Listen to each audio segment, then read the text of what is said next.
Every Christmas somewhere in America, a nativity scene is unjustly removed from a public place. Here is a partial list of American cities and municipalities that have lost nativity scenes recently. Chambersburg, Pennsylvania; Columbiana, Alabama; Dallas, Georgia; Defuniak Springs, Florida; Exmoor, Virginia; Luzerne County, Pennsylvania; Macon County, North Carolina; Menominee, Michigan; Olean, New York; Webster, Massachusetts; Green Bay, Wisconsin. This presentation first takes a look at several of these noteworthy cases, then asks a very simple yet unavoidable question.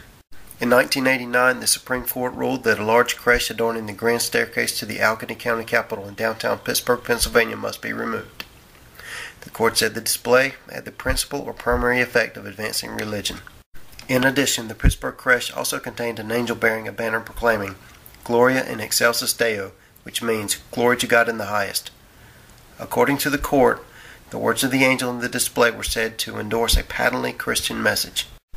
In the Allegheny County, Pennsylvania case, the location of the creche was particularly relevant. It stood on the grand staircase leading to the Capitol Rotunda. Because of its prominence on the grand staircase of the county courthouse, the court felt the county was sending an unmistakable message that supports and promotes the Christian praise to God that is the creche's religious message.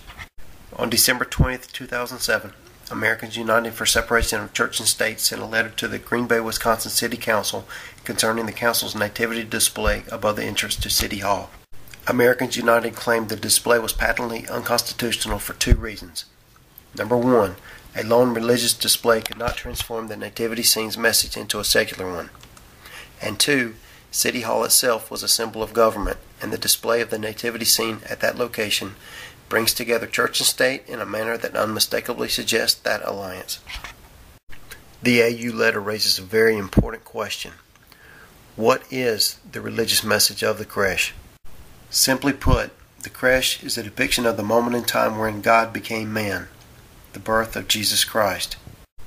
Why is it that it's unconstitutional for government to display depictions of God becoming man, but it's not unconstitutional for government to display depictions of man becoming a god? The Apotheosis of Washington is located in the U.S. Capitol Rotunda. It rises 180 feet above the rotunda floor, and it spans a whopping 4,664 square feet. As for context, it is surrounded by mythical figures. It contains no reindeer, no Santas, no Christmas trees, and no candy canes. So who paid for the apotheosis? It was commissioned by Congress in 1865, who agreed to pay Constantino Brumidi $40,000. They paid him all but $500 of that. In its context, the Apotheosis of Washington sends a clear government message that while standalone Christian displays are not allowed in the public square, symbols of the mixed religions are welcome. In summary, I've just introduced you to a new angle in separation of church and state arguments. Standalone Christian symbols are currently viewed as unconstitutional. The big question I raise is this: how can it be unconstitutional for the government to display a standalone depiction of God becoming man, yet Congress paid $39,500 to place a depiction of man becoming a god inside the rotunda of the U.S. Capitol?